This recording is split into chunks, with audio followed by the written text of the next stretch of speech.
Assalamualaikum warahmatullahi wabarakatuh. Perkenalkan, nama saya Tiara, NPM 2051020325. Saya dari Prodi Perbankan Syariah kelas E. Di sini saya akan memaparkan atau mempresentasikan hasil dari tugas makalah saya yang berjudul Valuasi Ekonomi dengan dosen pengampu Bapak Alif Rahman Setianto, MA. Baik, yang pertama saya akan menjelaskan apa itu pengertian dari valuasi ekonomi. Secara bahasa, valuasi terdiri dari kata value yang dalam bahasa Inggris artinya nilai, yang secara harfiah menurut Konstanza 1997 adalah persepsi seseorang saat memaknai objek pada waktu dan tempat tertentu. Sehingga valuasi adalah cara yang digunakan untuk menentukan nilai dari sistem yang berlaku. Kemudian bisa disimpulkan, valuasi ekonomi merupakan suatu kegiatan ekonomi yang memberikan nilai kuantitatif terhadap barang dan jasa yang dihasilkan oleh sumber daya alam, lingkungan, baik atas dasar nilai pasar, market value, maupun nilai non-pasar, non-market value. Kemudian, aspek dasar valuasi ekonomi.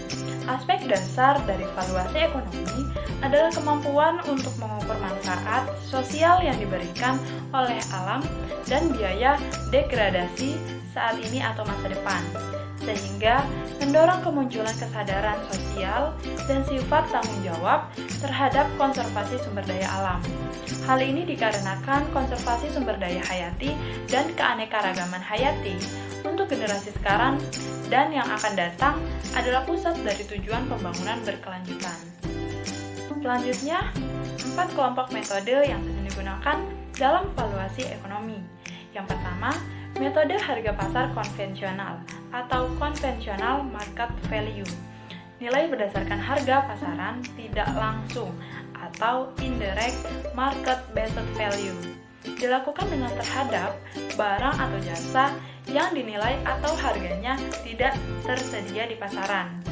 Pendekatan ini juga dapat dilakukan untuk produk yang dikonsumsi dalam rumah tangga dan tidak diperdagangkan di pasaran. Valuasi dilakukan dengan menghitung biaya dari barang dan jasa pengganti atau substitusi. Misalnya, substitusi untuk nilai kayu bakar adalah harga minyak tanah. Metode kedua adalah dengan menggunakan metode pasar pengganti atau surrogate market. Dalam metode ini terbagi menjadi 2 bagian besar, yaitu metode biaya perjalanan atau travel cost dan metode hedonic price atau harga hedonis. Metode ketiga adalah menggunakan metode simulasi pasar. Dalam metode ini diperkenalkan konsep kesediaan membayar dan kesediaan menerima. Metode ini terbagi menjadi 2 bagian besar, yaitu valuasi kontingensi dan pemodelan pemilihan. Metode keempat adalah beberapa teknik dan metode valuasi yang lain. Dalam hal ini, misalnya metode transfer dan keuntungan benefit transfer dan metode valuasi ekonomi participatory atau participatory economic value. Manfaat dan tujuan valuasi ekonomi. Peran valuasi ekonomi terhadap pengelolaan sumber daya alam dan lingkungan sangat penting dalam penentuan suatu kebijakan pembangunan. Menurutnya, kualitas sumber daya alam dan lingkungan merupakan masalah ekonomi, sebab kemampuan sumber daya alam tersebut menyediakan barang dan jasa menjadi semakin berkurang, terutama pada sumber daya alam yang tidak dapat dikembalikan seperti semula. Tujuan valuasi ekonomi pada dasarnya adalah membantu pengambilan keputusan untuk menduga efisiensi ekonomi dari berbagai pemanfaatan yang mungkin dilakukan. Selanjutnya yaitu studi kasus masalah. Studi kasus masalah yang saya ambil yaitu tentang valuasi ekonomi ekosistem mangrove di wilayah pesisir Kabupaten Merauke, tepatnya di pesisir pantai selatan Arafura yang memiliki ekosistem mangrove terluas di Papua. Luasan ekosistem mangrove yang terus menurun dan rendahnya tingkat kerapatan mangrove diduga karena abarsi dan fenomena alam serta aktivitas masyarakat yang mengancam kelestarian mangrove. Pada akhirnya, rusaknya ekosistem ini berdampak buruk terhadap sejumlah masalah seperti tingkat abarsi yang tinggi, kerusakan rumah dan sarana jalan di pesisir pantai, menurunnya jumlah tangkapan udang dan kepiting, serta masalah sosial ekonomi lain yang dirasakan oleh masyarakat. pemerintah telah berupaya melakukan berbagai konservasi hutan mangrove. Namun, upaya tersebut belum mendatangkan hasil. Diduga gagalnya program konservasi karena kurang melibatkan masyarakat sekitar melalui pengetahuan dan pendidikan lingkungan. Solusi pada kasus masalah ini yaitu untuk itu konservasi hutan mangrove perlu dilakukan untuk mencegah terjadinya kerusakan yang lebih parah.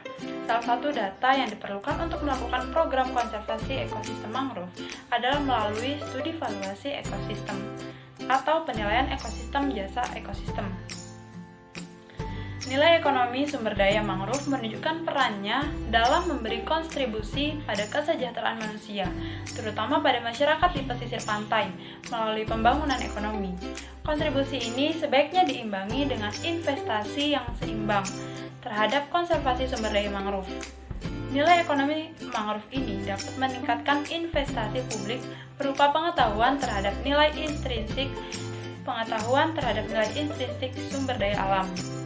Oleh karenanya, nilai ini dapat menjadi dasar pijakan para pemegang kebijakan dalam mengelola sumber daya alam, sehingga lebih terjaga ekosistemnya dan lestari, sehingga tetap dapat memberikan jasa lingkungan untuk kesejahteraan masyarakat dan daerah.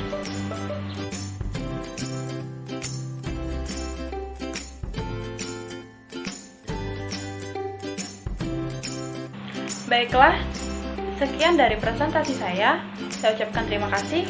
Wassalamualaikum warahmatullahi wabarakatuh.